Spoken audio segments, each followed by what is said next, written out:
মনে করো নিজের তুমি? হ্যাঁ, কি মনে করো? কি মনে করো? মনে করো কি তুমি নিজেরে? হ্যাঁ, তুমি বুঝো না কেন? তোমার এক জোড়া পার জন্য পুরো ঢাকার শহরে স্তব্ধ করে ছেড়ে দিছি আমি। 4 কোটি মানুষের ভিতরে আমি এক জোড়া পা বের করে দিছি আমি এই ফারহান। এতটা ভালো আমি তোমার বাসছি যে পুরো ছায়ের মতো তোমার পাশে থাকছি, কারণ তোমায় দেখলাম এই জীবনটা ঠান্ডা হয়ে যায়। আমি বুঝতে পারি না কতটা ভালো আমি তোমার বাসছি। তোমার চোখের দিকে যে তাকাইছে তার চোখ আমি উঠাই ফেলছি। যেমনি বলছো, যেভাবে বলছো আমার আসতে, আমি সেভাবে আসছি। তুমি সাধারণ ছেলের কথা বলে বলছিলা, আমি সাধারণ হয়ে তোমার সামনে আসছি। আমি সাধারণ ড্রেস আপ পরছি, যেই সব ড্রেস আপ আমি পরছি আমার সিকিউরিটি ওই সব ড্রেস আপ পরে না। মানুষ আমার দেখে হাসছে, আমি তাও পাত্তা দেই নাই।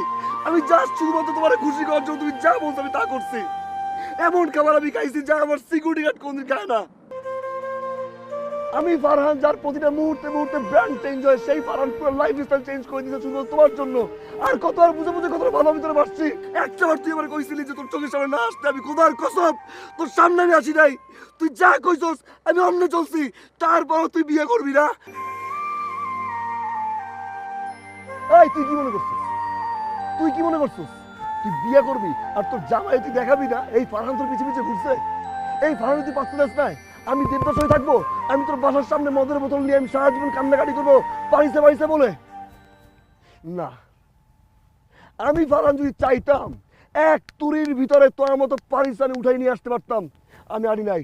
আমার বাবা বলছিল যে তোমার বাবার সাথে কথা বলবো, আমি না বলছি, কারণ আমি চাইছি তুই আর ভালোবাসবো, তোমার হাসি মুখ চেহারা দেখে আমি তোমার আমার ঘরে নিয়ে আসবো। তুই বুঝোস তাই, তোরা যতটুকু আমি ভালোবাসছি না তার চেয়ে বেশি আমি অন্তরে ঘৃণা করি। I hate you.